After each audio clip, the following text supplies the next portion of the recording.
ইউসুফ দেখতে অনেক সুন্দর ছিলেন। নবীজি বলতেন আনা মালিহু ওয়া আখি ইউসুফু সাবিহুন, আমি লাল সুন্দর, আমার ভাই ইউসুফ হলো সাদা সুন্দর।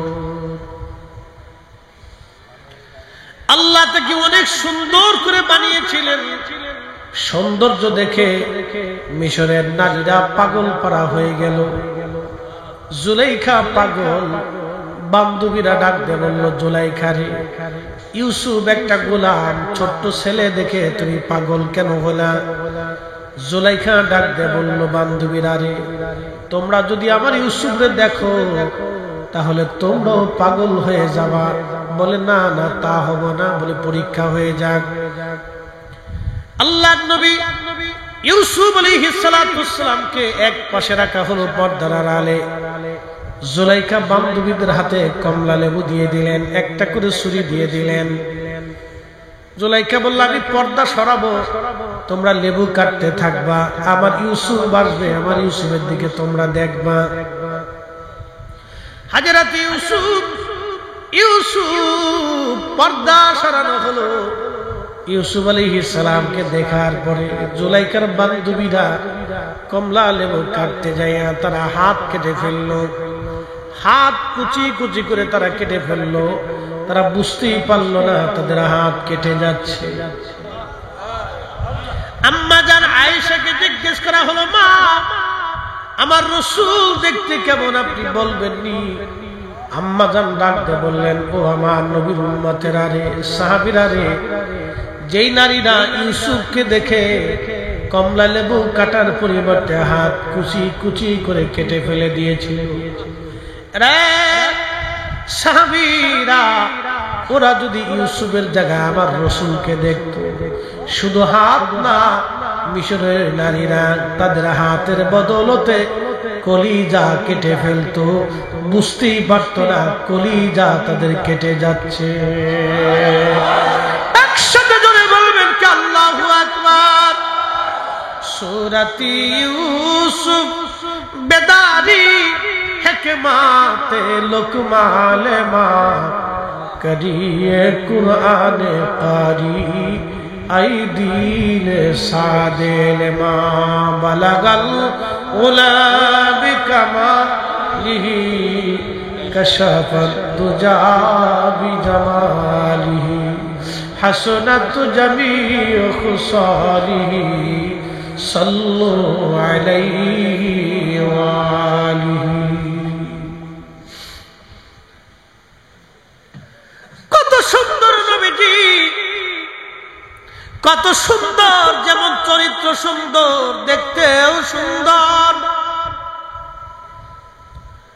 এটার নাম জামালিয়াত। এই জন্য নবীজির দিকে তাকাইয়া মানুষ মুগ্ধ হয়ে তারা বুঝতে পারত উনি মিথ্যা বলতে পারেন না। দুই নাম্বার হচ্ছে কামালিয়াত। কামালিয়াত মানে একজন মানুষ যখন কামিল হয়, আল্লাহ ওয়ালা হয়ে যায়, যখন তার ভিতর থেকে কামালিয়াত প্রকাশ পেতে থাকে, কারামত, এমন কিছু কিছু কামালিয়াত যখন মানুষ দেখে, তখন মানুষ তাকে ভালোবাসতে থাকে, ভালোবাসতে থাকে। হুজুর গাউসে পাক খাজা মাইনুদ্দিন চিশতি আজমেরি সঞ্জরি পুরা আনা সাগরের একটা পানি উনি একটা লোটার ভিতরে এনে দেখিয়ে দিয়েছিলেন, হে বৌদ্ধ সাধু, তোমরা দেখো, সারা আনার পানি আমি একটা লোটার মধ্যে এনে দেখাইলাম। এটার নাম কামালিয়াত। কামালিয়াত যার কারণে ওই দিন একজন না, দুইজন না, খাজা বাবা আজমিরের দাওয়াতে ওনার জীবনে প্রায় 1 কোটি মানুষকে কালেমার দাওয়াত দিয়ে, কালেমা কলিজার ভিতরে ঢুকাই দিয়ে এত মানুষ কালেমা পড়েছিলেন, শুধু এই কামালিয়াত দেখে দেখে, কামালিয়াত দেখে দেখে। নাম হচ্ছে কামালিয়াত। হযরত ইমামুল আযম আবু হানিফা রাহমাতুল্লাহ আলাইহি কুফার মসজিদে ওযু করতেছিলেন। এক মুসল্লি ওযু করে, যুবক ওযু করার পরে হযরত ইমাম আযম আবু হানিফা ডাক দিয়ে বললেন, যুবক রে, তুমি কি জিনা করছো?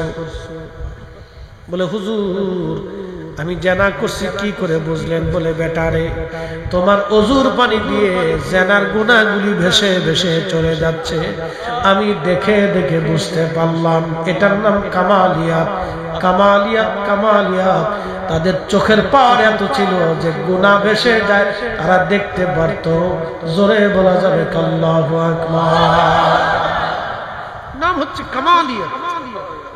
ওলিদের কামালিয়াতকে অস্বীকার করার কোনো সুযোগ নেই, কোনো রাস্তা নেই। ওলিদের কামালিয়াতকে অস্বীকার করার কোনো সুযোগ নাই, কোনো রাস্তা নাই। ইমাম আবু ইদ্রিস আশ-শাফিঈ সুদূর বাড়ি ফিলিস্তিন, যেখানে বর্তমানে জিহাদ চলতেছে, প্রতিনিয়ত হাজার হাজার ফিলিস্তিনের রক্ত জমিনে ঝরে যাচ্ছে। আহা, কত মার কোলাস খালি হয়ে গেল। ফিলিস্তিনের দিকে যদি আপনি তাকান, সহ্য করা বড় কষ্ট হয়, অনেক বড় কষ্ট। আজ কত মার কোল খালি হলো, কত মার জীবন চলে গেল, কত যুবকের জীবন চলে গেল, কত বাচ্চা শহীদ হয়ে গেল। ৭৫ বছর ধরে ধরে তিলে তিলে ফিলিস্তিনিদেরকে হত্যা করা হয়। পৃথিবীর মোড়লরা সব নীরব হয়ে আছে। আজকে যেই দেশ যারা ধর্মের দোহাই দিয়ে আমাদের দেশে ফিতনা বাঁধায়, ৮ টাকার তারাবি বানায়, এরপরে আপনার নামাজের ভিতরে ঝামেলা পাকায়। আজকে যারা আমার দেশের ভিতরে আব্দুল ওয়াহাব নজরীর আকীদা ঢুকাইতে চাচ্ছে, এই ভয়াবহ ফিতনা আহলে হাদিস ফিতনাটা, এটা ওই সৌদি আরব থেকে এসেছে। যার দেশের রাজা বাদশারা ইহুদিদের গোলামি করে, তারা আজকে আমাদের দেশে এসে ধর্ম শিখাইতে চায়। ওদের দেওয়া ধর্ম আমাদের প্রয়োজন নাই, আমাদের শাহজালালেরটাই অরিজিনাল। কথা বলেন ঠিক কিনা? উচিত কথা বললে বলবেন হুজুর আপনি পক্ষপাতিত্ব শুরু দিচ্ছেন। আরে বেটা, তুমি আমার দেশে এসে ৮ টাকা তার ২০ টাকা তারাবিতে ঝগড়া বাঁধাইছো বেটা। ১৪৫০ বছর ধরে আমরা ঠিকই ছি, ১৪৫০ বছর ধরে আমরা ঠিক মিল্লাতের উপর আছি, ঠিক কিনা? তুমি ১৪৫০ বছর পরে এসে কি বুঝাইতে চাও? তুমি তোমার সৌদির সাহেবদেরও বুঝাও, যা তারা মাঠে ওয়াজ করতে বলো, বলো সৌদির লোকজন নিয়ে মাঠে গেলে একটা মিছিল দিক ফিলিস্তিনের পক্ষে, যদি বাপের কলিজার সাহস থাকে। তা পারবেন না, কারণ ও দিওয়ার সাথে জমাই দিয়ে দিবে।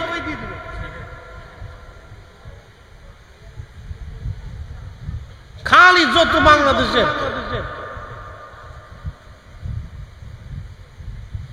আপনি জানেন পৃথিবীতে ৩টা মরল, সৌদি আরব, মিশর। যদি 2টা ধমক দিলে ইসরায়েলের যুদ্ধ বন্ধ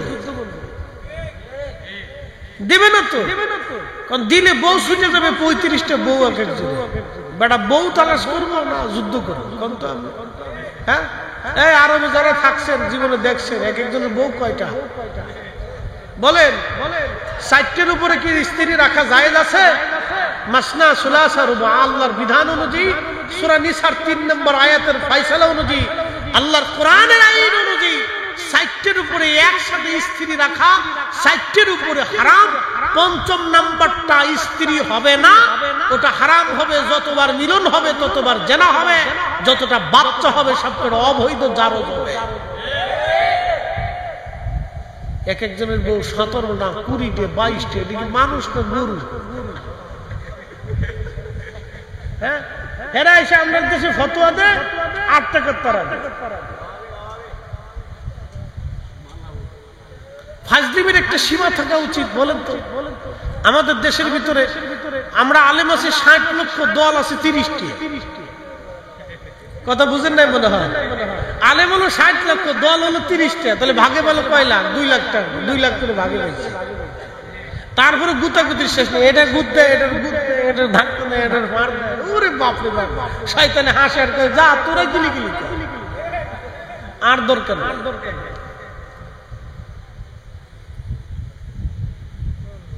আচ্ছা বলেন তো, আমরা তো সহি পদ্ধতিতে নামাজ পড়তেছি 1450 বছর, বিশুদ্ধভাবে নামাজ পড়তেছি না, তো নতুন করে এদের আইনে ঠেলাঠেলি করে বাংলাদেশে আবার নতুন দল বানানোর দরকার কি? হেগার ভিতরে বলে 19টা দল আছে। কয়টা? হেগার ভিতরে বলে 19টা আছে। এবার আপনি বুঝলাম যে কি ঠেলাঠেলি। এগারে মানুষ হলো 19 জন, দল 19টি, ধাক্কা ধাক্কি শেষ নেই, পাগলের দেশে বাস করতেছে। আপনার উচিত বললে অনেকে মন খারাপ করবেন যে ফরিদী হুজুর তো এরকম ওয়াজ করে না, দুঃখে পড়ে বলতে হচ্ছে আফসোস। শোনেন, ইসলাম এদেশে কিন্তু ভেসে আসে না, এটা শাহজালাল রহমতুল্লাহর মাধ্যম দিয়ে আসছে, ঠিক কিনা? তিনি কিন্তু শুধু তসবিহ পড়ে এদেশে ইসলাম প্রচার করেন নাই, তলোয়ার হাতেও নিয়েছিলেন, কথা ঠিক কিনা? তলোয়ারও নিয়েছিলেন, জিহাদও করেছেন, শহীদও হয়েছেন, বহু সাথীরা শহীদ হয়েছিল। সহজ করে দেখার তো সুযোগ নেই। তো শাহজালাল রহমতুল্লাহ 360 জন নিয়ে দিন প্রচার করে ফেললেন, কায়েম করে ফেললেন। কারণ সেই সময় মত একটা ছিল। কয়টা ছিল? একটা ছিল মত। একজন ব্যক্তি তিনি শাহজালাল যাহা বলেছেন তাহাই ঠিক, মত একটা, পাত একটা, এক কোরআন, এক নবী, এক আইন, এক বিধান, এক তরিকা, দিন কায়েম হয়েছে। আর মানুষ যত তরিকা তত, এক পীর আর এক পীরের মুরিদরে দেখতে পারে না, এক পীর আর এক পীরে দেখতে পারে না, এক হুজুর আর এক হুজুরে দেখতে পারে না, এক দল আর এক দলের দেখতে পারে না। এই নানান তালে রয়েছে, তালের শেষ। আচ্ছা যাক, যার যার তালে শেষই তা কি করবো। তবে আমরা যেটা আগে থেকে আসি এটাই ঠিক, কথা কোন ঠিক কিনা? শাহজালালেরটা ঠিক, এটা অরিজিনাল। দেশে রোহিঙ্গা দিয়ে ভরিয়ে গেছে। কি দেশে কি রোহিঙ্গা, রোহিঙ্গার আইসা তোরা বাংলাদেশ ছেড়ে চলে যায়, এটা আমরা দেশ। হ্যাঁ, তোরা বাংলাদেশ তো চলে যা, দেশ আমাদের। একসাথে জোরে বলি তো আল্লাহু আকবার। সাইটে একটা কামালিয়াত, কারাবাত, ইহসান, জামাদিয়াত। তো কামালিয়াতে ইমাম আবু ইদ্রিস আশ-শাফিঈ বর্তমান ফিলিস্তিনের তিনি ইমাম ছিলেন, বাইতুল আকসাতে নামাজ পড়াইতেন, এখানে হাদিসের দর্শ দিতেন, উলুমুল হাদিস, উলুমুল ফিকহের খেদমত করতেন, শাফিঈ মাযহাবের ইমাম। তো মনোযোগ দিয়ে, ইমাম শাফিঈ রাহিমাহুল্লাহ ওনার জমানাতে খলিফা হারুনুর রশিদের দরবারে চিঠি আসছে। চিঠির মধ্যে লেখা, কে দিছে? বিরাট বড় রাজ দরবার রোম। আপনারা চিনবেন, ইউরোপকে কেন্দ্র করে রোম সাম্রাজ্য ছিল বিরাট বড় সাম্রাজ্য। 7-8 হাজার বছরের একটা সাম্রাজ্য রোম, 7-8 হাজার বছরের একটা সাম্রাজ্য রোম, বিরাট বড় একটা সাম্রাজ্য। এই সাম্রাজ্যের প্রধান ধর্ম ছিল খ্রিস্টান। খ্রিস্টান প্রধান তিনি চিঠি লিখলেন মুসলিম প্রধান আমিরুল মুমিনিন হযরত খলিফা হারুনুর রশিদের দরবারে চিঠি লিখে বললেন, মুসলমানদের সঙ্গে খ্রিস্টানদের একটা বহস হবে। বহসের মূল বিষয়টা হলো মুসলমানরা প্রমাণ করবে, খ্রিস্টানরা প্রমাণ করবে। মুসলমানরা প্রমাণ করবে ঈসা নবী আল্লাহর নবী, আর খ্রিস্টানরা আমরা প্রমাণ করব ঈসা আল্লাহর ছেলে। আচ্ছা, আল্লাহর কি ছেলের দরকার না? একসাথে বলে, যিনি সৃষ্টি করেন তারা বউর দরকার। যিনি কাম সৃষ্টি করেছেন, লোভ, মোহ, হিংসা, কামনা, রিয়া, সব যিনি সৃষ্টি করেছেন তার 2-4টা বউর দরকার। তো এই দেশে পাগলও বহুত আছে, আল্লাহর বউ আছে, আল্লাহর ফুলাফাইল আছে। আমাদের দেশে যারা সনাতন ধর্মে বিশ্বাসী, হাসবেন না, মন খারাপও করবেন না, ওটা তার বিশ্বাস। তাদের বিশ্বাস হলো 33 কোটি দেবতা, বিদ্যার দেবতা, ভাতের দেবতা, খাবারের দেবতা, সূর্যের দেবতা, চাঁদের দেবতা, রাতের দেবতা, দিনের দেবতা, সমুদ্রের দেবতা, পাহাড়ের দেবতা, গাছের দেবতা, বিদ্যার দেবতা, এরকম দেবতা গুনতে গুনতে 33 কোটি হয়েছে। কত কোটি? 33 কোটি। আচ্ছা, ধরেন তাদের বিশ্বাস অনুযায়ী অনেক খোদা, 33 কোটি খোদা আছে। এখন যে সূর্যের ক্ষুধা আছে আর যে দিনের ক্ষুধা আছে। তো সূর্যের ক্ষুধা বলল যে না, আজকে সূর্য আমি 5 মিনিট পরে উঠাবো। আর দিনের ক্ষুধা বলল না, সূর্য আমার এই 5 মিনিট আরো আগে আসতো। তো দুই ক্ষুধার ভিতরে ঝগড়া লেগে গেল। এই ঝগড়া করতে করতে দুই ক্ষুধা শেষে লাগছে কি লিখে। আচ্ছা বলেন, রাশিয়ার ইউক্রেনের যুদ্ধের দরকার আছে? দুই ক্ষুধাই ভিটিভিটি করেই তো জানছে। তো ক্ষুধার বান্দারা কখন পিটিপিটি করে? তো ক্ষুধার পিটিপিটিতে জগৎ শেষ হয়ে গেছে। এই জন্য আল্লাহ বলছেন আর কোন ক্ষুধার অস্তিত্ব নেই, আমি একাই রব, আমি একাই সৃষ্টা, আমি একাই সব। কথা কর না কেন, ঠিক কিনা? মালিক কয়জন, রব কয়জন? একজন, একাই।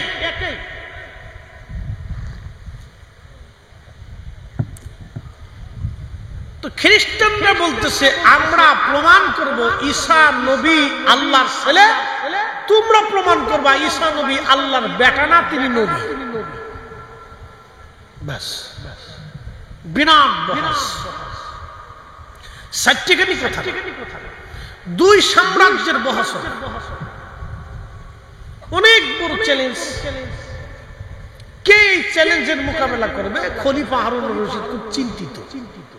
কারণ চিন্তাটা হলো মুসলমান যদি বহসে হেরে যায় তো কিয়ামত পর্যন্ত মুসলমান মাথা নিচু করে থাকবে।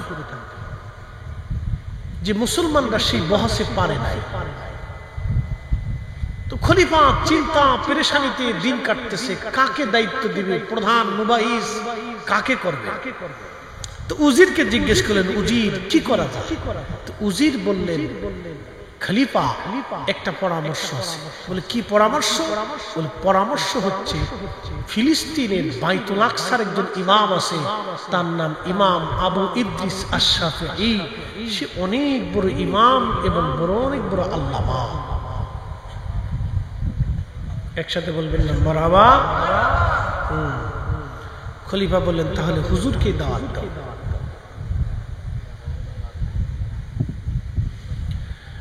হযরত হারুন রশিদ চিঠি লিখলেন খলিফাতুল মুসলিমিনের পক্ষ থেকে, হুজুর রোম সাম্রাজ্য থেকে চিঠি আসছে বহসের জন্য। এখন আমরা যদি বহসে হেরে যাই মুসলমান মাথা নিচু করে থাকবে।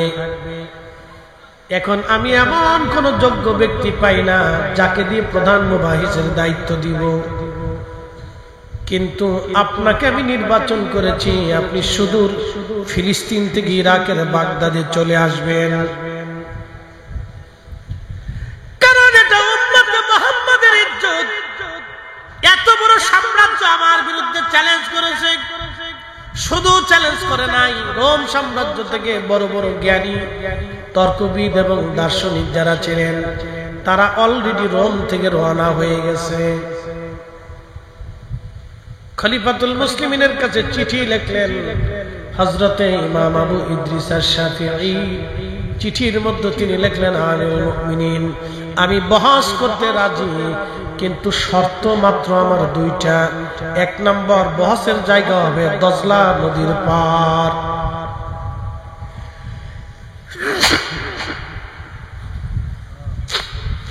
এক নম্বর, বহসের জায়গা হবে দজলা নদীর পার। দুই নম্বর, বহসের সময় হবে যোহরের নামাজের পরে। খলিফার দরবারে চিঠি আসছে। খলিফা আবার চিঠি পাঠালেন, হ্যাঁ আমি বহস আপনার শর্তে রাজি, আপনি আসেন। বিরাট বড় বহাল দেখার জন্য লক্ষ লক্ষ ইরাকবাসী, হিন্দু, বৌদ্ধ, খ্রিস্টান, ইহুদি, মুসলমান সব সেই দিন উপস্থিত হতে লাগলো। আজকে মুসলমান এবং খ্রিস্টানদের বহস দেখব। বিরাট বড় রাজ দরবারের পক্ষ থেকে দজলা নদীর পারে, যেটাকে টাইগ্রিস নদী বলা হয়, এই নদীর পাড়ে বিরাট মঞ্চ তৈরি করা হলো। লক্ষ লক্ষ মানুষ নদীর পাড়ে উপস্থিত হয়েছে। জ্ঞানী গুণী, সাধু সন্ন্যাসী, তর্কবিদ, দার্শনিক, খ্রিস্টানদের পক্ষ থেকে তারা উপস্থিত হয়ে গেল। মুসলমান আমির, উলামা, ফুদালা গান উপস্থিত হয়ে গেলেন। কিন্তু ইমাম শাফিঈ ধীরে ধীরে ধীরে ধীরে গেলেন। জোহরের নামাজের রক্ত ঠিক এমন সময় তিনি বহাসের মঞ্চের সামনে যায় বললেন, খলিফা, নামাজের রক্ত, আপনি যাই নামাজ দেন, আমি আগে জোহরের নামাজ আদায় করব, পরে বহাস হবে। তো খলিফা, যাই নামাজ দিন, আমি আগে জোহর পড়ব, পরে বহাস হবে। আচ্ছা ঠিক আছে। দেখেন বহাস। খলিফাতুল মুসলিমিন জায়নামাজ পাঠাইলেন হযরতে ইমাম শাফিঈ। জায়নামাজ দিয়ে তিনি দজলা নদীর মধ্যে জায়নামাজ ছেড়ে দিলেন। জায়নামাজ দজলা নদীর মধ্যে বিছায়া ইমাম শাফিঈ ওই জায়নামাজের উপরে দাঁড়াইয়া দজলা নদীর মাঝখানে যাইয়া পানির উপরে জায়নামাজ বিছাইয়া নামাজ পড়া শুরু করে দিলেন। না না, একসাথে বলেন আল্লাহু আকবার। কি বুঝলেন? পাওয়ার আসেনি? মুসলমানের পাওয়ার আসেনি? না, আরো জোরে বলেন আছে। সুদ খাইলে পাওয়ার থাকবে, ঘুষ খাইলে পাওয়ার থাকবে, হারাম খাইলে পাওয়ার থাকবে, অবশ্যই।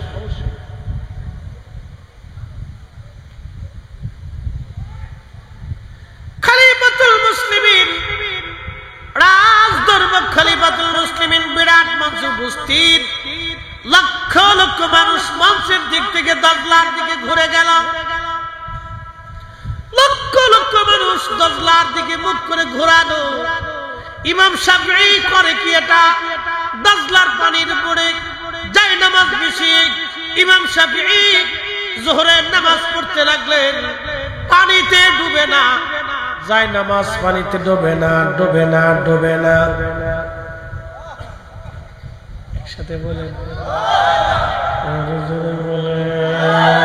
পাওয়ার আছে, নিজেরা বলে আছে।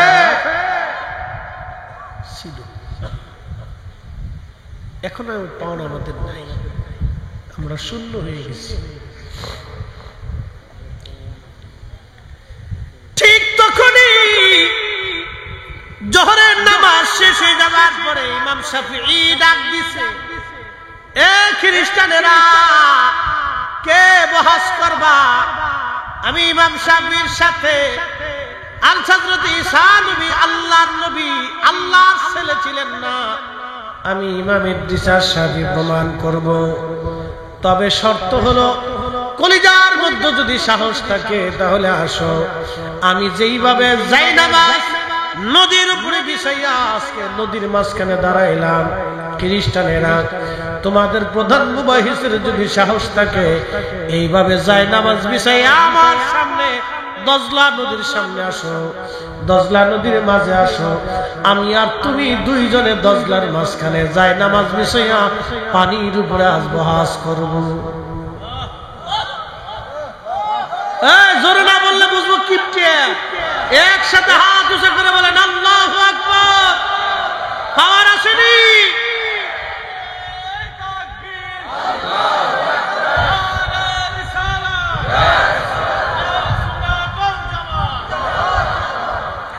তেলের গাড়ি তেলে চলি,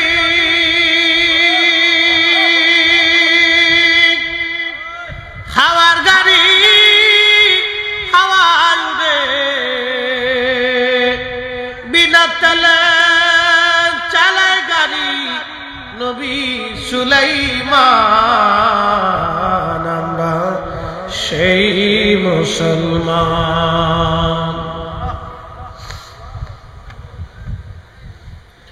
খ্রিস্টানদের প্রধান মুবাহিস ডাক দিয়ে বলতেছে, হুজুর আর বহাস লাগবে না, আসেন। যেই কিলের ঈমান, যেই কালেমা, যেই কোরআন, যেই নবীর আনিত ধর্ম বিধানের উপরে থেকে ঈমান এনে আমল করে, যেই জায়নামাজ বিছাইয়া দজলা নদীর মাঝখানে নামাজ আদায় করতে পারলেন, আর বুঝার বাকি নাই। ওই ঈমান, ওই কালেমাই ঠিক, ওই জীবন ব্যবস্থায় ঠিক, ওই নবী সঠিক, আমাদের আর বুঝার বাকি নাই। আসেন আমরা খ্রিস্টান যারা বহসের জন্য আসছিলাম আপনার হাতে কালেমা পড়ে আস ঈমানওয়ালা হয়ে যাব।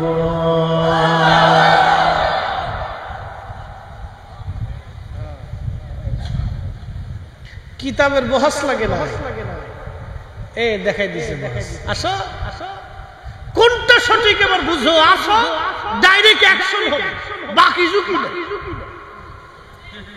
কি কথা ঠিক কিনা? ডাইরেক্ট অ্যাকশন হবে, বাকি ঝুঁকি নেই। কলিজায় যদি সাহস থেকে তো যায় নামাজ বিছিয়ে আসো নদীর ভিতরে। শাহজালাল ইয়ামানি যায় নামাজ বিছিয়ে দিছে নদীর উপরে, যা। সেই দিন যদি উনি যায় নামাজ না বিছাইতেন তাহলে আজকে বাংলা বিজিত হতো না। ওলিদের অবদানকে ছোট করে যারা দেখে এই সব পেটে নাফরমান। কথা বলে ঠিক কিনা? তাদের অবদান অস্বীকার করে আপনি এদেশে দিনের কথা বলবেন না, এটা ফাজলিমি।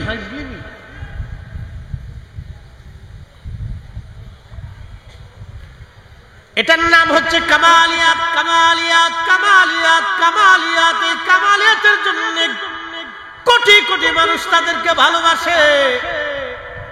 বাংলাদেশে প্রেসিডেন্ট মারা গেল, প্রধানমন্ত্রী মরে গেল, এরপরে রাষ্ট্রপতি মরে গেল, এ মন্ত্রীরা মরে গেল, অর্থমন্ত্রী, বিভিন্ন মন্ত্রী, ধনীরা মরে গেল, কোটিপতি মারা গেল, বিরাট বড় নেতা মারা গেল, চোর ডাকাত মরে গেল, কিন্তু কারো কবরে মানুষ যায় না। আজকে 750 বছর ধরে আল্লাহর ওলি শাহজালাল রহমাতুল্লাহের বরগাহে কোটি কোটি মানুষ 700 বছর ধরে যায় আসে, জিয়ারত করে। উনি এমন একজন মুকুটহীন সম্রাট, যার সৈন্যবাহিনী নাই, যার রাজত্বের সীমানা নাই, তিনি মুকুটহীন সম্রাট।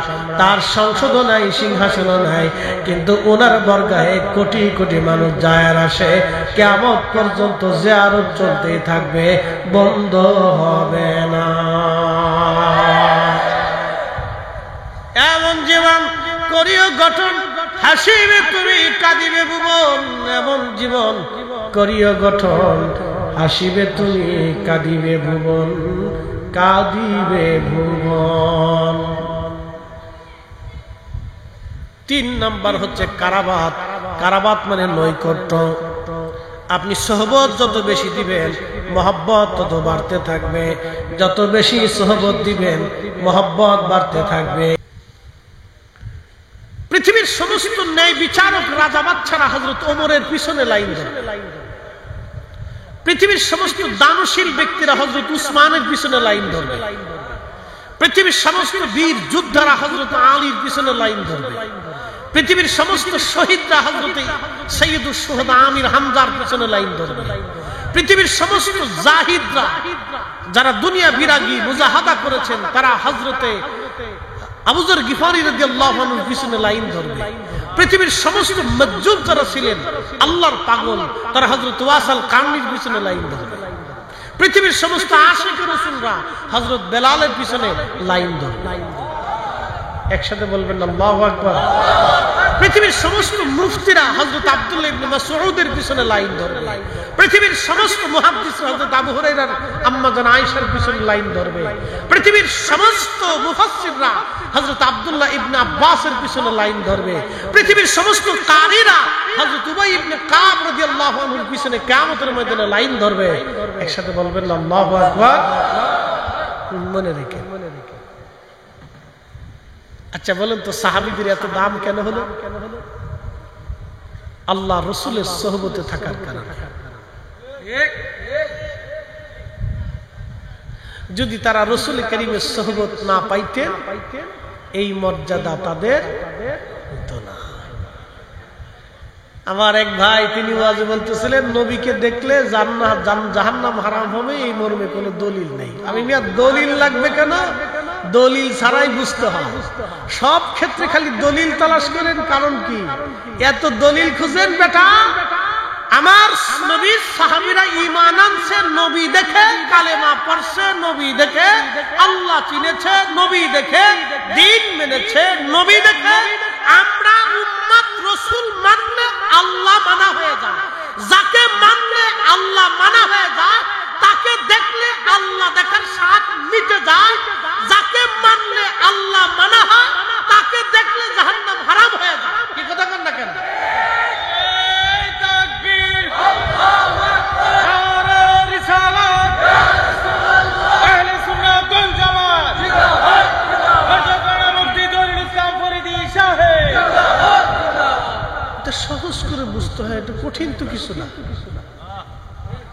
কঠিন না, কিন্তু কিন্তু সমস্যা হয়েছে কি জানেন? বেমারি। বেমারি চিনছেন? অসুস্থ অসুস্থ, এটা এক ধরনের রোগ। রসুল বিদ্বেষিতা এক ধরনের রোগ, এটা ভয়ঙ্কর রোগ, যে রোগ থেকে হাসরের ময়দানে তাকে মুক্তি দেওয়ার আর কেউ নাই। ভয়ঙ্কর রোগ। প্রিয় উপস্থিতি, খারেনাবাসী, হযরত ওমর রাদিয়াল্লাহু আনহু তিনি হিমসের একজন শাসক বানাইলেন।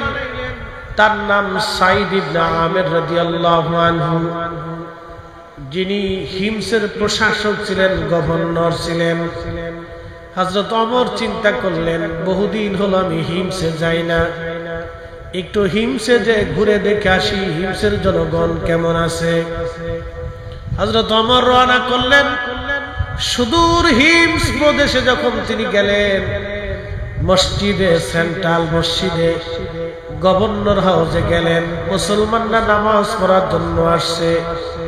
হযরত ওমর সবাইকে জিজ্ঞেস করলেন, হে হিমসের প্রশাসকরা, ও হিমসের জনগণ, আপনারা শোনেন, আপনাদের গভর্নর সম্পর্কে আপনাদের কোনো কি অভিযোগ আছে কিনা? এই গভর্নর সম্পর্কে আপনাদের অভিযোগ আছে কিনা?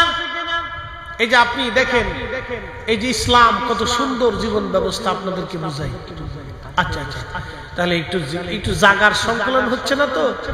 ওই জায়গা অল্প হয়ে গেছে, আমরা একটু যদি চাপ দিয়ে বসে জানি কষ্ট হবে, বেশি চাপাচাপি করলে জ্বালা, একটা জ্বালা। ঠিক আছে, যদি ডানে বামে জায়গা থাকে একটু, তাহলে লড়াচড়া দিয়ে বসে, কি করবে? আমি বলতে পারতেছি না যে আপনি চাপ দিয়ে বসেন, আমি শুধু বলবো একটু লড়াচড়া দিবেন।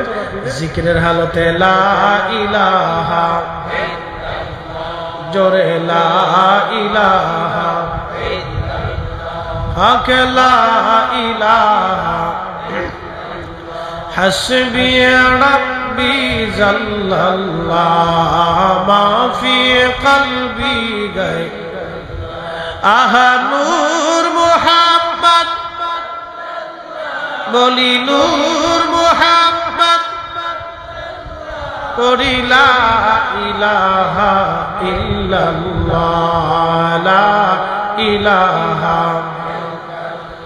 লা ইলাহা ইল্লাল্লাহ মুহাম্মাদুর রাসূলুল্লাহ সাল্লাল্লাহু আলাইহি ওয়াসাল্লাম। খুব মনোযোগ দিয়ে। হযরত আমিরুল মুমিনিন হিমসে গেলেন। সমস্ত মুসলমানদেরকে গভর্নর হাউসে ডাকলেন, মসজিদে ডাকলেন। হিমসের যিনি গভর্নর, তিনি আল্লাহর নবীর সাহাবী সাইদ ইবনে আমির রাদিয়াল্লাহু আনহু।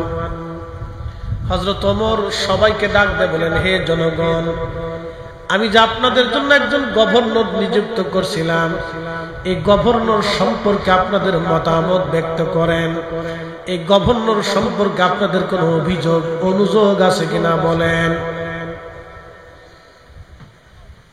খুব মনোযোগ দিয়ে। ইসলামী জীবন ব্যবস্থা কেমন ছিল? খোলাফায়ে রাশিদিনের জীবন ব্যবস্থা কেমন ছিল? রাষ্ট্র পরিচালনার পদ্ধতি কেমন ছিল, যা পৃথিবীতে বিরল ছিল। এই জন্য আল্লাহ রাসূল বলতেন, ফাআলাইকুম বিসুন্নতি, তোমরা আমার সুন্নাত দ্বারা পরিচালিত হবে, ওয়া সুন্নাতিল খুলাফায়ের রাশিদিন আল মাহদি, আমার পরে আমার খোলাফায়ে রাশিদিনের মাধ্যম দিয়ে পরিচালিত হবে। একসাথে বলা যাবে আল্লাহু আকবার।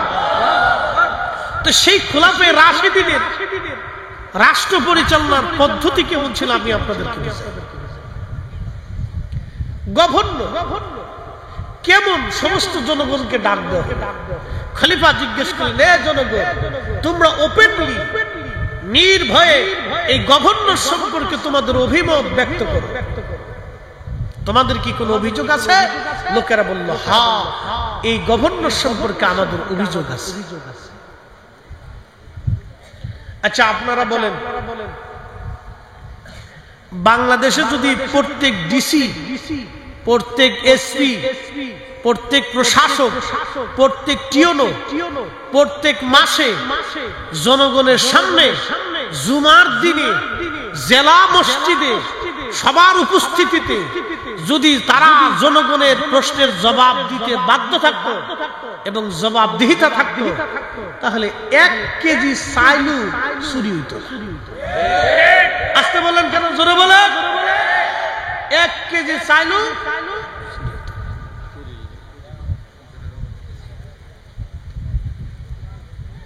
এই পদ্ধতিকে আমাদের না খোলাফায়ে রাশিদিনের? খোলাফায়ে রাশিদিন। এই জন্য আপনাদেরকে বুঝাই দিয়ে যাচ্ছি তারা কেমন ছিল। হযরত ওমর রাদিয়াল্লাহু আনহু জিজ্ঞেস করলেন, হে জনগণ, তোমরা বলো খলিফাই গভর্নর সম্পর্কে তোমাদের মতামত কি? লোকেরা বলল, আমিরুল মুমিনিন 1 নম্বর অভিযোগ হলো আমাদের যিনি গভর্নর আছেন তিনি প্রত্যেকদিন সকালবেলা দেরি করে অফিসে আসেন, অর্থাৎ কার্যালয়ে তিনি আসেন সকালবেলা দেরি করে। আসার কথা 9টায়, তিনি আসেন 10টায়। কারণ কি? আমরা এই কারণ সর্বপ্রথম জানতে চাই। চাল চুরি করছে তা কিন্তু দেরি করে আসছে, দেরি করে আসছে।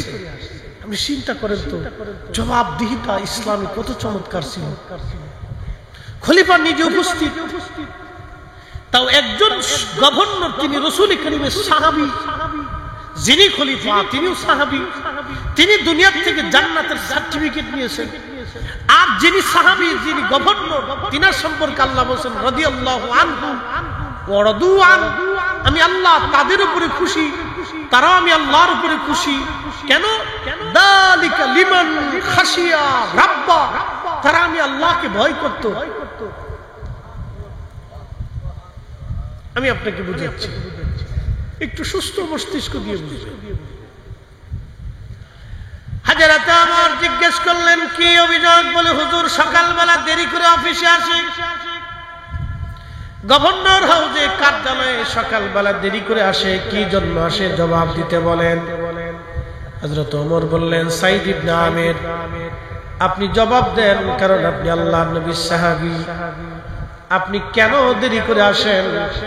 সাইদ ইবনে আমির বললেন, ইয়া আমিরাল মুমিনিন, বিষয়টাকে নিজের মধ্যে গোপন রাখতে চেয়েছিলাম, কিন্তু জনগণ যেহেতু মামলা করেছে, অতএব জবাব যদি না দেই তাহলে আমি দোষী হয়ে থাকব।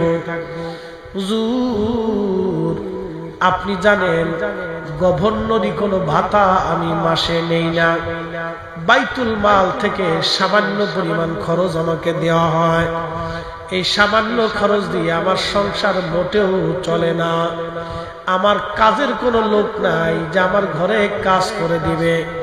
আমি নিজে নিজে রুটি বানাই, নিজে নিজে রান্না বান্না করি, নিজে নিজে ঘরের কাজ করি। এই কাজ সেরে গভর্নর হাউসে আসতে আমার দেরি হয়ে যায়। জোরে জোরে জোরে জোরে জোরে, আরো জোরে, আরো জোরে। আর ড্রাইভারের কোটি কোটি টাকা।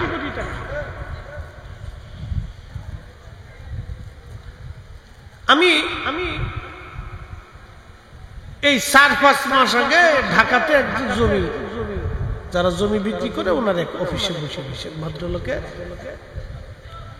তো এমন সময় এক ভদ্রলোক আসছে, মাথায় টুপি, মুখে দাড়ি, গায়ে পাঞ্জাবি।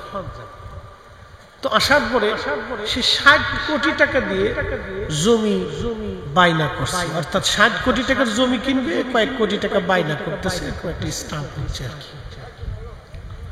কত কোটি টাকা?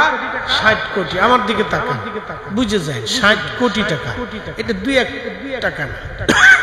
তো বাইরে টাকা দিয়ে চলে গেছে। আমার ভদ্রলোক চা খাওয়াইতেছে, বললো, হুজুর এই লোকরে কি চিনেন আপনি? না।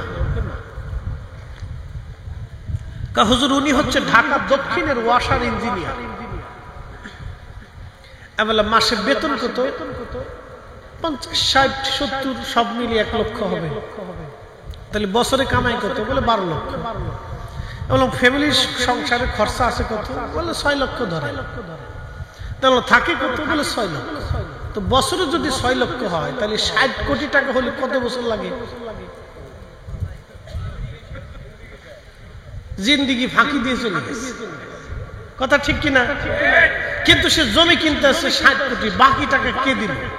আজরাইল না জিবরাইল আলাইহিস সালাম? কেউ দেয় না। এই বাকি টাকাগুলি সব আমাদের টাকা। এই জন্য ঢাকা শহরের বাথরুম এক কোণে দিয়ে বের হয়ে আসে, আর এক কোণে দিয়ে পেশাবের গন্ধ, আর এক দিক দিয়ে মশা ঢুকে, আর এক দিক দিয়ে পানি বাদলে বাইরেই থাকে। কারণটা কি? কারণ হলো এই ইঞ্জিনিয়াররা যেটা বরাদ্দ হয় সেটা চুরি করিয়া সাবার করিয়া জমি কিনে জনগণেরটা ঠিক মতো বুঝায় না।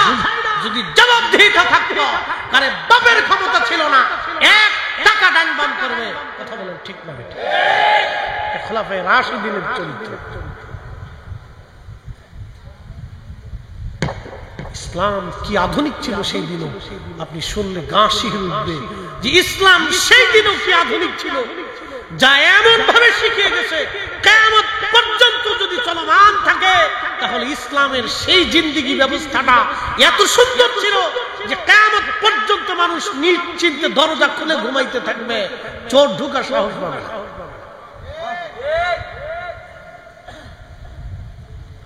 প্রিয় উপস্থিতি, হযরত সাঈদ ইবনে আমির বলেন, আমিরুল মুমিনিন, আমি সকালবেলা কাজ বাজ শেষ করে তারপরে আমি কার্যালয়ে আসি, এই জন্য দেরি হয়ে যায়। হযরত আমিরুল মুমিনিন বললেন, আর কি কোনো অভিযোগ আছে কিনা তোমাদের বলো। লোকেরা বলল, হুজুর আর একটা অভিযোগ আছে। বলে, কি অভিযোগ? দিনের বেলা ওনার কাছে গেলে ওনার সংবাদ আমরা পাই, কিন্তু রাত্রিবেলা ওনাকে ডাকলে কোনো কাজে ওনাকে পাওয়া যায় না, কারণ কি? হযরত ওমর বললেন, সাঈদ ইবনে আমির, আপনি নবীর সাহাবী, জবাব দিয়ে দেন। সাঈদ ইবনে আমির বলেন, আমিরুল মুমিনিন, বিষয়টা গোপন রাখতে চেয়েছিলাম, কিন্তু আজকে বিষয়টা প্রকাশ করতেই হবে, না তো উপায় নাই। হুজুর, সারাদিন আমি জনগণের জন্য কাজ করি, কিন্তু রাত্রিবেলা যখন হয় তখন আমি আমার মালিকের কাজে নেমে যাই। সারা রাত্র আমি ঘুমাই না, সারা রাত্র আমি আমার মালিক, আমার আল্লাহর সিজদার মধ্যে কাটাই, আল্লাহর জিকিরে ইবাদতে কাটাই। বিদায় দুনিয়ার মানুষের সঙ্গে আমি কোনো কথা বলি না, কারণ সারা দিন জনগণের কাজ করি, সারা রাত্র আমি আমার আসল মালিকের কাজ করি। হুজুর, এই জন্য জনগণের ডাকে আমি সাড়া দিতে পারি না, কারণ আমি আমার মাওলার ডাকে সাড়া দেই। চিৎকার করে জোরে বলেন আল্লাহু আকবার। এই জন্য আল্লাহর নবী বললেন, আল্লাহ আল্লাহ ফি আসহাবি, আল্লাহ আল্লাহ ফি আসহাবি। ও আমার উম্মত, আল্লাহকে ভয় করো আমার সাহাবীদের ব্যাপারে, সাহাবীদের ব্যাপারে আল্লাহকে ভয় করো, সাহাবীদের ব্যাপারে আল্লাহকে ভয় করো। লা তাত্তাখিযুহুম গরাদান মিন বাদি, কারণ আমার ইন্তেকালের পরে আমার কোন সাহাবীকে সমালোচনার পাত্র বানায়ও না, আমার কোন সাহাবীরে গালি দিও না, আমার সাহাবীদের ভুল ত্রুটি তোমরা এই ব্যাখ্যা করিও না, ভুল ত্রুটি উঠাইয়া সাহাবীদেরকে মন্দ বলিও না। এক জনপদের মানুষ শুধু অন্যায় করে, তো আল্লাহ জিবরাইল আলাইহিস সালাতু ওয়াস সালামকে পাঠাইলেন, তুমি জনপদকে ধ্বংস করে দাও, উল্টাই দাও। তো জিবরাইল আলাইহিস সালাম ওই জনপদে যাওয়ার পরে দেখলেন ওই জনপদের ভিতরে একজন বুজুর্গ আছে, সে 24 ঘন্টা আল্লাহর ইবাদতে কাটায়। জিবরাইল বললেন, ইয়া রাব্বি, একজন বুজুর্গ আছে 24 ঘন্টা ইবাদতে কাটায়, তাকে সহ কি উল্টাই দিব? আল্লাহ বললেন, হ্যাঁ, তাকে সহ জমিন উল্টাই দেব। বলে, আল্লাহ কারণ কি? বলতেছে, সে এত জীবন ইবাদত করছে কিন্তু আমার বান্দাদেরকে আল্লাহর পথে ডাকে। সে ওই জনপদ ইবাদত করছে, কিন্তু আমি আল্লাহর পথে আমার বান্দা বাকি বান্দাদেরকে সে ডাকে না, দাওয়াত করে। এই জন্য আমাদের পূর্ববর্তী আকাবির আউলিয়া ইকরাম যারা ছিলেন তারা মানুষদেরকে আল্লাহর দিকে ডাকতেন। সতুরার হুজুর কেবলা শুধু খানকার মধ্যে থাকতেন না, মানুষদেরকে তালিম তরবিয়ত দিয়ে শিক্ষা দিতেন দ্বীনের কথা বলেন ঠিক কিনা? এগুলো তাদের কাজ ছিল। প্রিয় উপস্থিতি, রব্বুল আলামিন আমাদেরকে শিক্ষা দিলেন, ইন্নাল্লাহা ইয়া'মুরু বিল আদলি ওয়াল ইহসান। ও বান্দা, দুনিয়ার মধ্যে তুমি ন্যায় করবা, অন্যায় কখনো করবা না, ন্যায় করবা। পৃথিবীর মধ্যে সর্বশ্রেষ্ঠ ন্যায়ের প্রতীক যিনি, তিনি রাহমাতুল লিল আলামিন। 63 বছরের জীবনে কোনদিন একটা খাতা পাবেন না। 63 বছরের জীবনে চুল পরিমাণ যার ভুল আপনি খুঁজে পাবেন না, চুল পরিমাণ কোন ত্রুটি পাবেন না। যিনি সর্বশ্রেষ্ঠ ন্যায়ের প্রতীক, তিনি আমাদের নবী রাহমাতুল লিল আলামিন, আল্লাহর প্যারা মেহবুব, আল্লাহর হাবিব। কথা বলেন ঠিক কিনা? আমরা তার উম্মত। উম্মত শব্দের অর্থ হচ্ছে অনুসারী। আমরা রাসূলের অনুসারী। আমরা কার অনুসারী? জোরে বলেন কার? আমরা রাসূলে কারীমের অনুসারী। আমরা কোন নায়ক নায়িকা, কোন রাজনীতি ব্যক্তিত্বের অনুসারী না। আমরা স্বয়ং রাহমাতুল লিল আলামিনের অনুসারী, যার জীবনে কোনো ভুল নাই, নির্বাক্যে চোখ বুঝে যাকে মানলে কখনো পথ ভ্রষ্ট হবেন না। তিনি এমনি 1% সারা পৃথিবীতে শ্রেষ্ঠ, तमाम সৃষ্টির মধ্যে তিনি শ্রেষ্ঠ, আল্লাহর পরেই তিনি মর্যাদাওয়ালা, তিনি আমার আপনার নবী। কথা বলেন ঠিক কিনা? কোন সন্দেহ? আচ্ছা, আল্লাহ রাসূলের কথার ভিতরে কোন সন্দেহ আছে? কারি যখন কোরআন শরীফ পড়ে, কোরআন শরীফ পড়ার পরে কারি সাহেব একটা শব্দ উচ্চারণ করেন, সাদাকাল্লাহুল মাওলানাল আযীম। আল্লাহ সত্য বলেছেন, আল্লাহ যাহা বলেছেন সত্য বলেছেন। এরপরে কারি আবার বলেন, সাদাকা রাসূলুহুন নবিয়ুল হাবিবুল কারীম। আল্লাহ সত্য বলেছেন, সাথে সাথে আল্লাহর হাবিবও সত্য বলেছেন। আল্লাহ মিথ্যা বলেন নাই, আমার রাসূলও কোনোদিন মিথ্যা বলেন নাই। কারণ রাসূল যদি মিথ্যা বলতেন তাহলে আল্লাহর কথার মধ্যে এই উম্মত সন্দেহ খুঁজে পাইত। আমার রাসূল মিথ্যা বলেন নাই বিধায় আল্লাহটা আমরা নির্বাক্যে চোখ বুঝে বুঝে মেনে নেই। কারণ কোরআন আল্লাহ তার নবীর উপরে নাজিল করেছেন, আমরা কখনো দেখি নাই, এই কথা আমার আল্লাহর নবী বলে দিয়ে গেছেন। কথা বলেন ঠিক কিনা? আচ্ছা, প্রশ্ন করি, কোরআন শরীফ যখন নাজিল হয়েছিল তখন কি সাহাবীরা এই জিবরাইল আসছে গেছে, এরপরে আল্লাহ পাক কথা বলতেছেন, নবীজির কালবে কোরআন আসতেছে, এটা কি দেখা গেছিল? না, দেখা যায় না। আল্লাহ যে নাজিল করছেন, রাসূল কারীমের কালবে কোরআন আসছে, কখনো দেখা যায় না। কিন্তু রাসূল বলছেন, সাহাবে کرام বিনা বাক্যে বিশ্বাস করছেন, এটা কোরআনের আয়াত, এটা আমি নবীর কথা, এটা আল্লাহর কথা, এটা আমি রাসূলের কথা, এটা আল্লাহর কথা। আল্লাহর কথা হচ্ছে কালামুল্লাহ, আর রাসূলের কথা হয়ে গেছে হাদিস। এটা হাদিস, এটা কোরআনের আয়াত, নবী বলছেন বিদায় উম্মত সেটা বুঝছে। তাহলে রাসূল সত্যবাদী, নবী কি? কথা কর না, রাসূল কি?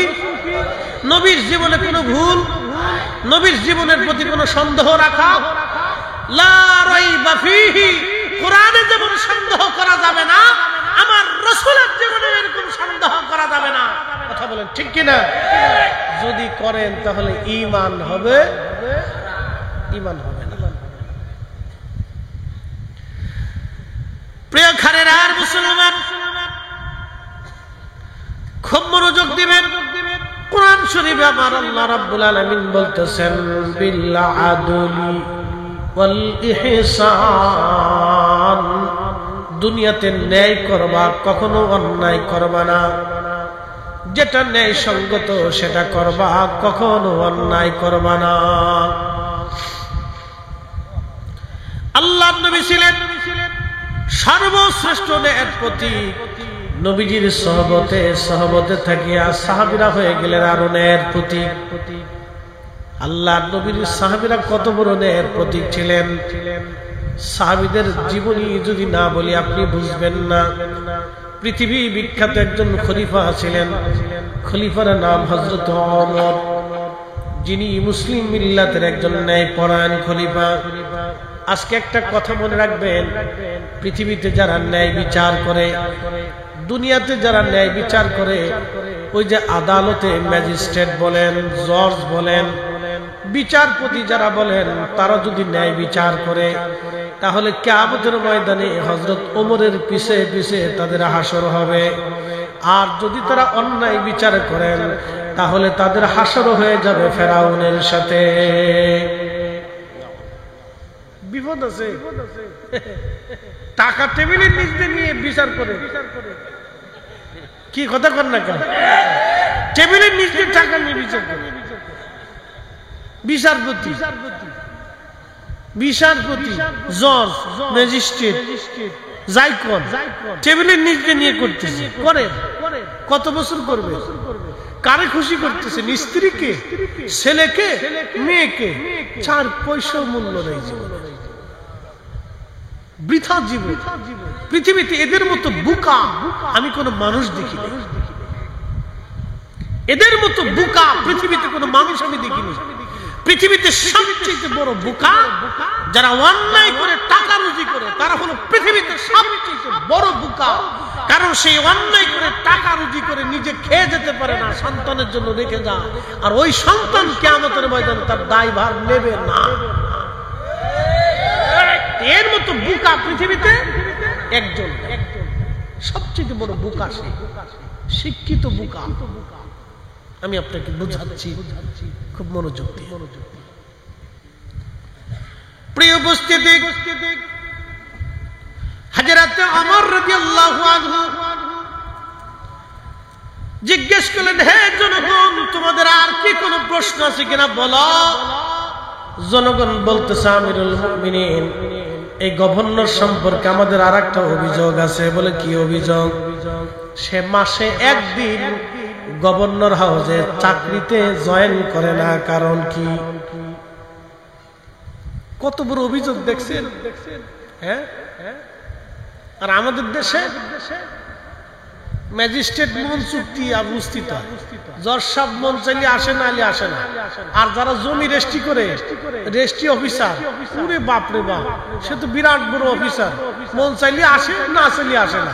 লোকজন কাগজপাতি নিয়ে হ্যাঁ করে বয়ে যায়। কি কথা কন না? এই তো দেশ চলতেছে। আবার আমি এক জায়গায় গেছি, সে বহুদিন আগে, বাংলাদেশের এক অফিসে, এই যে আপনার ট্যাক্স হাউস, হ্যাঁ, ট্যাক্সের একটা ফাইল করার জন্য গেছে, বুঝতে পারছেন? তো যাওয়ার পরে অফিসার, যে মেন অফিসার, তার নিশ্চিতটা বলতেছে, বল হুজুর আপনি আসছেন, এই আমাদের অফিসার আসে নাই 2-3 দিন। আমি বললাম, অফিসার কই থাকে? বলছে, না তিনি আসে নাই, উনি এত বড় অফিসার, ওনার মাম পানি দিয়ে গোসল করা লাগে। তাই আমি বললাম যে আমি যদি কোনোদিন রাষ্ট্রপ্রধান হইতে পারতাম, ওরে বুড়িগঙ্গার ভিতরে কায়দা মতো সুবায়া শিক্ষা দিয়ে দিতাম যে মাম পানি কোথায় পায়। আপনি শুনলে গা শিখে উঠবে। আমি বললাম, দেশ চলে কিভাবে? এটা কি দেশ চলার পদ্ধতি নাকি? 3 দিন পর্যন্ত অফিসে গেছে, তারা খুঁজে পায়নি একটা সিগনেচার। আমার টাকা, আমার জিনিস, আমার বৈধ জিনিস খুঁজে পাওয়া যায় না। ওনারা বলে মাল দিতে, মাল না দিলে সিগনেচার দিবে না, মাল দিলে রাতারাতি সিগনেচার।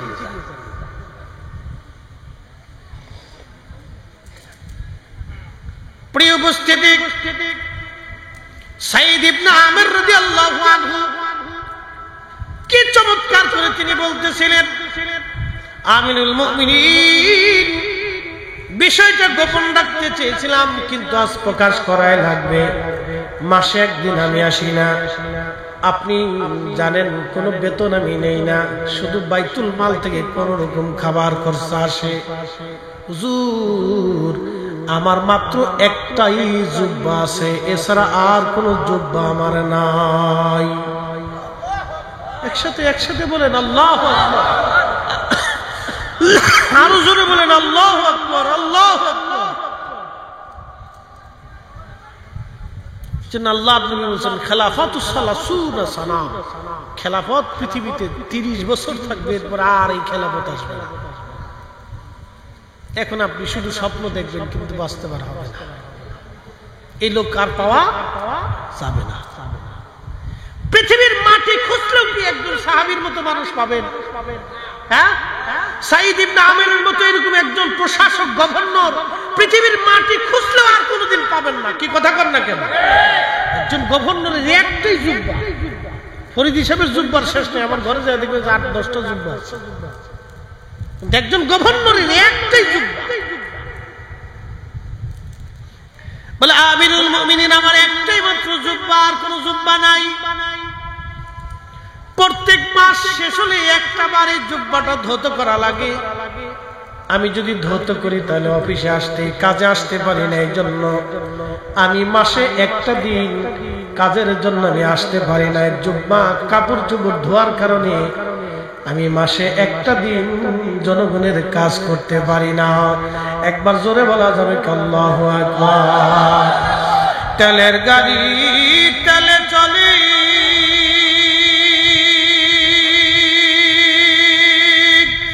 হাওয়ার গাড়ি হাওয়ায় উড়ে, বিনা তেলে চালায় গাড়ি নবী সুলাইমান। আমরা সেই মুসলমান, আমরা সেই মুসলমান।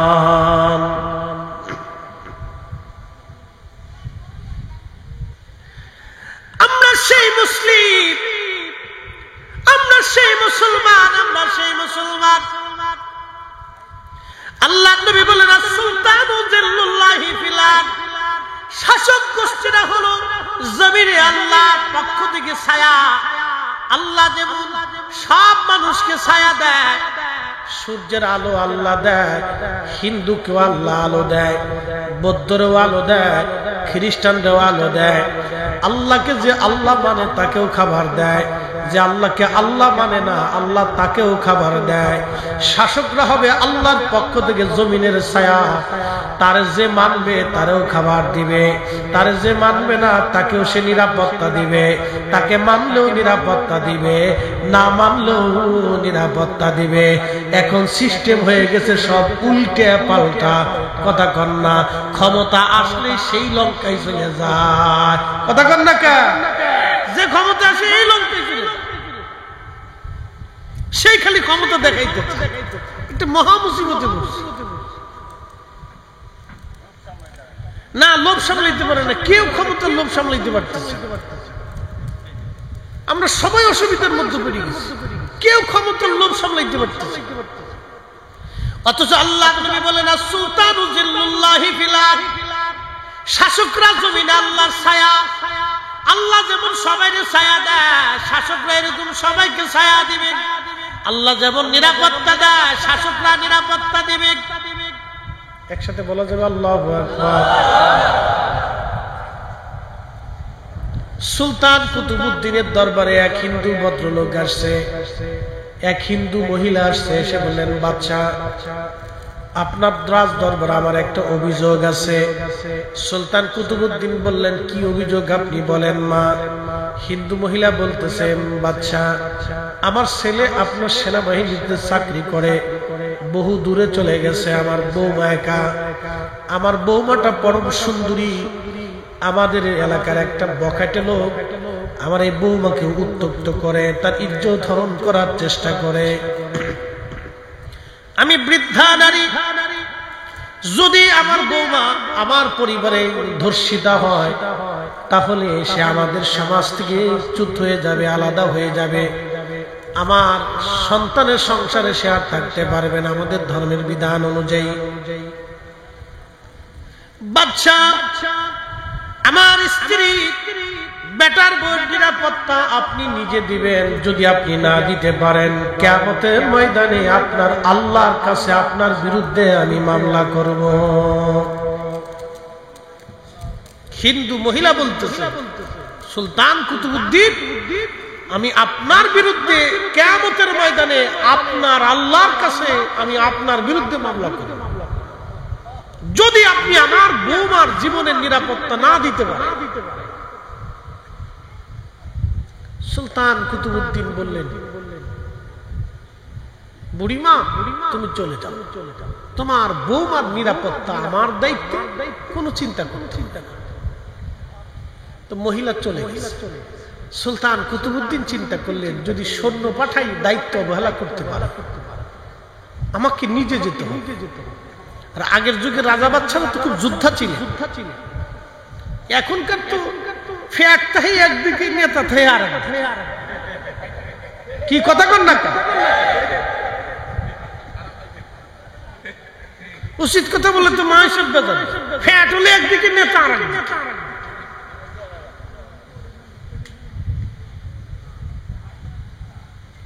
খুব মনোযোগ দিয়ে সুলতান কুতুবউদ্দিন রাহিমাহুল্লাহ নিজে অস্ত্রে শস্ত্রে সজ্জিত রাত্রিবেলা তিনি ওই হিন্দু ভদ্র মহিলার বাড়িতে যে চুপচাপ বসে আছেন গোপন স্থানে। দেখি রাত্রিবেলা কে আসে আজ, অবশ্যই তাকে আজ ধরতে হবে। গভীর রাত্র চলতেছিল, হঠাৎ বৃদ্ধ মহিলা চিৎকার করলো, কে আসো, তাড়াতাড়ি আসো, আমার বৌমার ইজ্জত তোমরা বাঁচাও। এমন সময় সুলতান কুতুবউদ্দিন তার রণকৌশল দিয়ে ওই ছেলেটাকে ধরে ফেললেন, ওই যুবককে ধরে ফেললেন, তার গলার মধ্যে তলোয়ার চেপে ধরছে। ঠিক এমন সময় বুড়িমার ঘরের মধ্যে বাতি জ্বলতেছিল, চেরাগ জ্বলতেছিল। সুলতান কুতুবউদ্দিন বললেন, বুড়িমা আপনার চেরাগটা দ্রুত গতিতে বন্ধ করে দেন। চেরাগের আলো বন্ধ করলেন। বুড়িমাকে বলেন, বুড়িমা ভয়ের কোনো কারণ নাই, আমি সুলতান কুতুবউদ্দিন আজ আপনার বৌমার নিরাপত্তার জন্য নিজে চলে আসছি।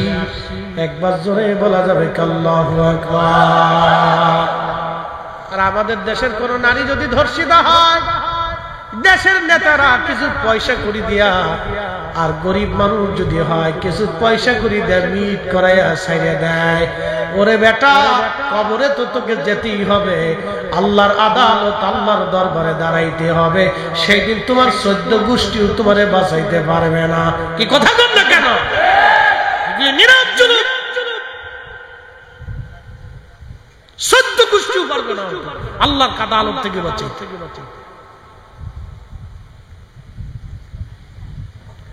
সুলতান কুতুবউদ্দিন ডাক দিয়ে বলেন, বুড়িমা চেরাগ বন্ধ করো। চেরাগ বন্ধ করে দেওয়া হলো। কিছু সময় পরে সুলতান কুতুবউদ্দিন আবার বলেন, বুড়িমা চেরাগ আবার জ্বালাও। চেরাগ জ্বালানো হলো। সুলতান কুতুবউদ্দিন ওই যুবকের দেহ থেকে মাথা বিচ্ছিন্ন করে ফেললেন তলোয়ার দিয়ে কেটে। মাথার চেহারার দিকে থেকে সুলতান কুতুবউদ্দিন বলেন আলহামদুলিল্লাহ। যখন আলহামদুলিল্লাহ বললেন, এরপরে বললেন, বুড়িমা তাড়াতাড়ি করে আমাকে 1 গ্লাস পানি পান করাও। মহিলা দ্রুত গতিতে 1 পেয়ালা পানি আনলেন। সুলতান কুতুবউদ্দিন পানি পান করলেন। ফিরে চলে আসবেন এমন সময় মহিলা, হিন্দু ভদ্র মহিলা বলতেছিল, সুলতান আজকে 3টা প্রশ্নের জবাব না দিয়ে গেলে আমি আমার বাড়ি থেকে আপনাকে যেতে দেব না। বলে, মা কি প্রশ্ন তুমি বলো। মহিলা ডাকতে বলতেছে, সুলতান প্রথম প্রশ্ন, আপনি কেন আমাকে বাতি নিভাইতে বললেন? 2 নম্বর প্রশ্ন, বাতি জ্বালানোর পরে আলহামদুলিল্লাহ কেন বললেন? 3 নম্বর প্রশ্ন, আমি হিন্দু হওয়ার পরও আমার বাড়িতে আপনি কেন পানি পান করলেন?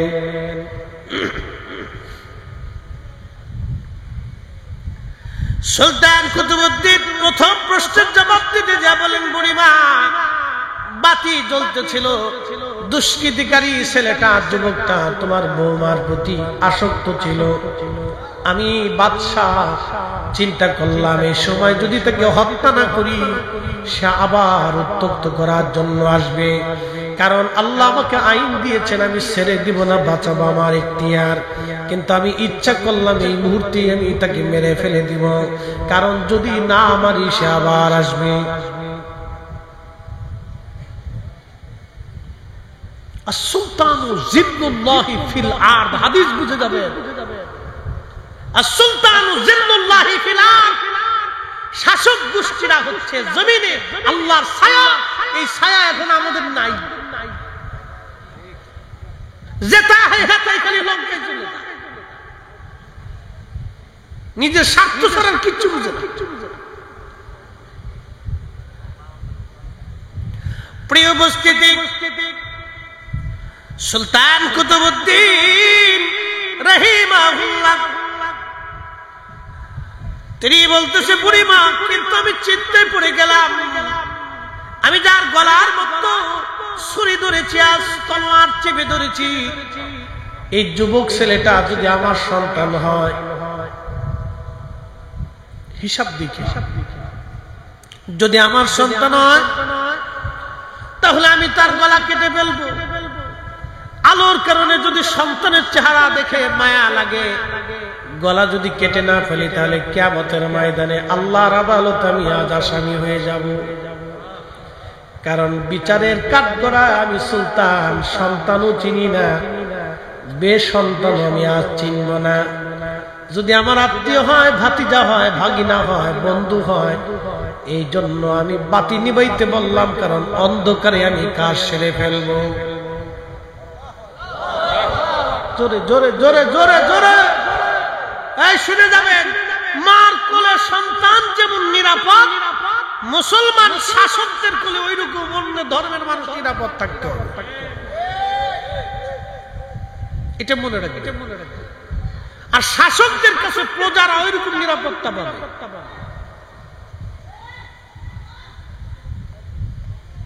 সবাই এরকম নিরাপত্তা পাবে। কিন্তু বড় আফসোস করে আজকে বলতে হচ্ছে,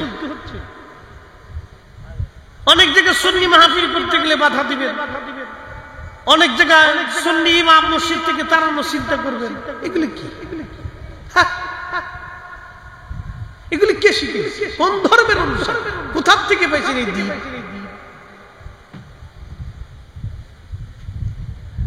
প্রিয় উপস্থিতি, হাজিরিন, হযরতে কুতুবউদ্দিন কাক, কুতুব সুলতান কুতুবউদ্দিন তিনি বলেন বুড়িমা, আমি গলা কেটে ফেললাম, আপনাকে বাতি জ্বালাইতে বললাম, আপনি বাতি জ্বালাইলেন। 2 নম্বর, আমি আলহামদুলিল্লাহ কেন বললাম? কারণ দেহ থেকে মাথা যখন কেটে ফেললাম তখন ওই লোকের চেহারার দিকে আমি তাকায় দেখি এটা আমার ছেলেও না, আমার ভাতিজাও না, আমার বন্ধু বান্ধব না। আমি আলহামদুলিল্লাহ এই জন্য বললাম, আমার রাজা বাদশার সন্তান হওয়ার পরেও তারা এই জুলুমের মধ্যে নাই, এই জুলুম তারা করে না। এই জন্য আমি আল্লাহর শুকর আদায় করলাম যে এই জুলুমের ভিতরে আমার সন্তানাদি কেউ নাই। একবার জোরে বলবেন আল্লাহু আকবার।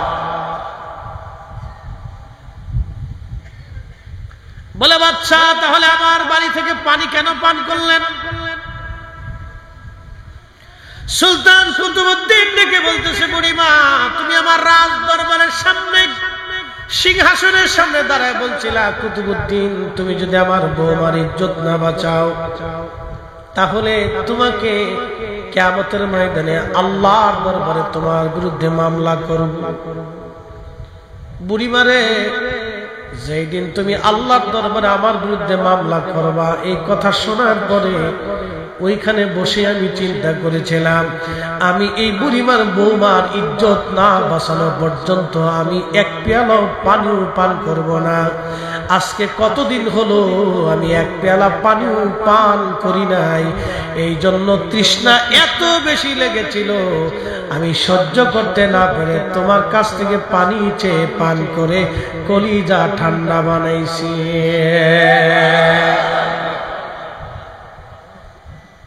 এই জন্য আসুলতানু জিল্লুল্লাহি ফিল আরদি হাদিসটা আপনি এখান থেকে বুঝে যাবেন। এই জন্য আল্লাহ বলেছেন ইন্নাল্লাহা ইয়া'মুরু বিল আদলি ওয়াল ইহসান, দুনিয়াতে ন্যায় করবা, অন্যায় করবা না। ন্যায়টা করো, অন্যায়টা করো। খারেরার মুসলমান কসবাবাসী খুবই মনোযোগ দিয়ে শুনে যাবেন। এরপরে আমার রব আমার আল্লাহ বললেন ওয়াল ইহসান, তোমরা দয়া করবা। কি করবা? জোরে বলেন, কি করবা? দয়া। দয়া মাল্লাম ইয়ারহামিন নাস মাল্লাম ইয়ারহামিল্লাহ, যে মানুষকে দয়া করে না আল্লাহ তাকে দয়া করে না। যে মানুষকে দয়া করে না আল্লাহ তাকে দয়া করে না। যে মানুষকে দয়া করে আল্লাহ তাকে দয়া করে। তোমরা দয়া করবা, দয়া দয়া দয়া দয়া। আল্লাহ বানাইলেন কত জাতি,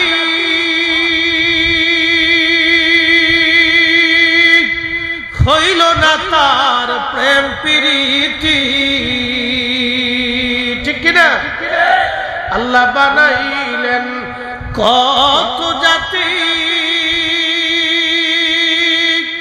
হইল না তার প্রেম প্রীতি। অবশেষে মানুষ বানায় প্রেমের কারণে। ওরে অবশেষে মানুষ বানায় প্রেমের কারণে। প্রেমের ডুরি বান্ধরে মদিনার শনে, হায়রে প্রেমের ডুরি বান্ধরে মদিনার শনে। এই ভালোবাসাটাকে আল্লাহ 100 ভাগে ভাগ করলেন। যদি পৃথিবীতে দয়া না থাকতো, ভালোবাসা না থাকতো, পৃথিবী ধ্বংস হয়ে যাইত। আপনি যদি দেখবেন একটা কুত্তারও যদি দয়া করেন, এই কুত্তা আপনার পিছু ছাড়বে না। আপনি যদি একটা বাঘের দয়া করেন, একটা বাঘের বাচ্চা নিয়ে আসবেন, পালতে পালতে আদর করতে করতে বড় হবে, ও সবাইরে কামড়াবে কিন্তু আপনাকে কামড়াবে না।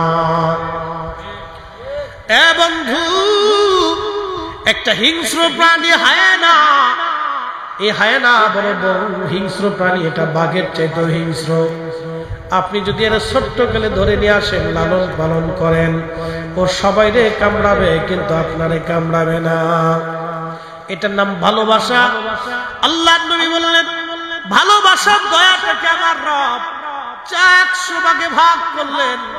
100 ভাগে ভাগ করার পরে আমার আল্লাহ 99 প্রকার 99 ভাগ ভালোবাসা আল্লাহ নিজের কাছে রেখে দিলেন। 1 ভাগ ভালোবাসা আমার আল্লাহ তামাম সৃষ্টির মধ্যে বন্টন করে দিলেন। তামাম সৃষ্টির মধ্যে 1 ভাগ ভালোবাসা আল্লাহ বন্টন করে দিলেন। আল্লাহ নবী ডাকতে বললেন, সাহাবীরা একটা সুসংবাদ শুনিয়ে নাও, ওই 99 ভাগ দয়া ভালোবাসা দিয়ে আমার আল্লাহ কিয়ামতের ময়দানে আমাদের বিচার আল্লাহ করবে। না না, আরো জোরে জোরে জোরে জোরে জোরে, আরো জোরে। কত ভাগ?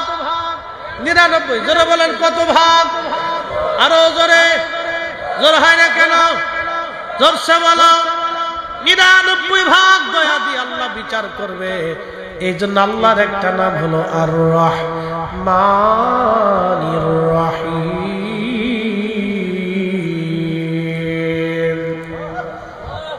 দয়ালু দয়াবান। দয়ালু দয়াবান, দয়ালু দয়াবান। এই জন্য দুনিয়াতে যারা দয়া করে আল্লাহ তাদেরকে দয়া করে।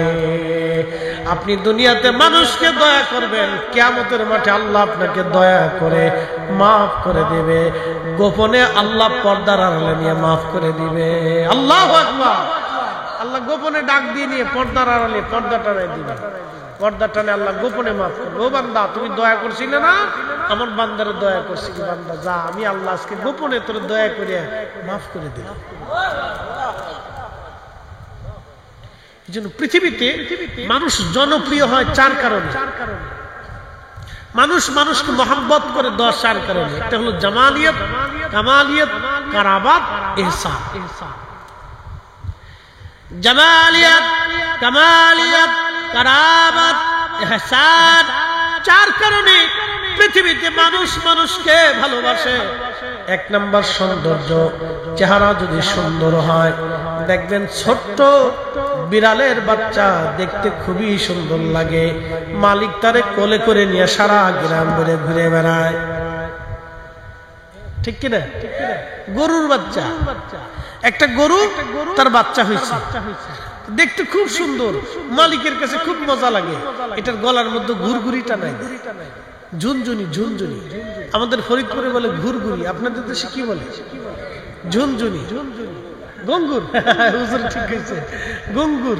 আমাদের দেশে বলে ঘুরঘুরি আর কি। গঙ্গুর, ঘুরঘুরি, ঝুনঝুনি যাই বলে, এটা একটা গলার মধ্যে সুন্দর একটা রশি দিয়ে, খুব কালারাল একটা রশি দিয়ে গলার মধ্যে টানে দেও, দৌড়াদৌড়ি করে লাফালাফি করে ঝুনঝুন ঝুনঝুন করে মালিকের কাছে খুব ভালো লাগে।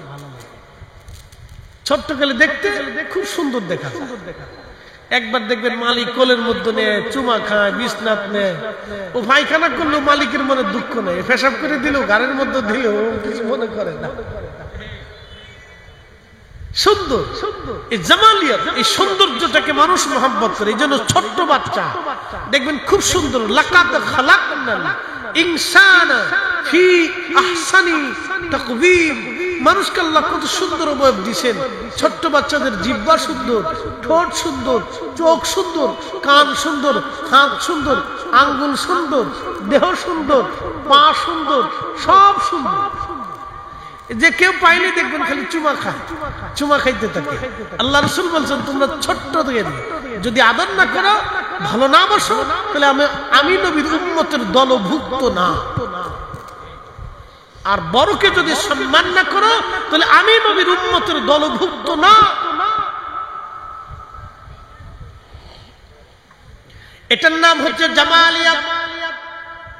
সৌন্দর্যের কারণে ইউসুফ আলাইহিস সালাতু ওয়াস সালামের জন্য মিশরের নারীরা পাগল ছিল, জুলাইখা পাগল ছিল সৌন্দর্যের জন্য। এই জন্য নারীরা সুন্দর হয়। এই জন্য আল্লাহ রাসূল বললেন, নারীদের মাথা থেকে পা পর্যন্ত বুরকা দিয়ে ঢাইকে দাও। সুবহানাল্লাহ। কি আসতে হবে না জোরে হবে? আচ্ছা, পুরুষকে ঢাকতে গেল না কেন? পুরুষের চোখ আছে, নারীর চোখ নাই, কথা কন না কেন? তো পুরুষকে ঢাকতে গেল না, নারীরে ঢাকতে গেল কারণ কি?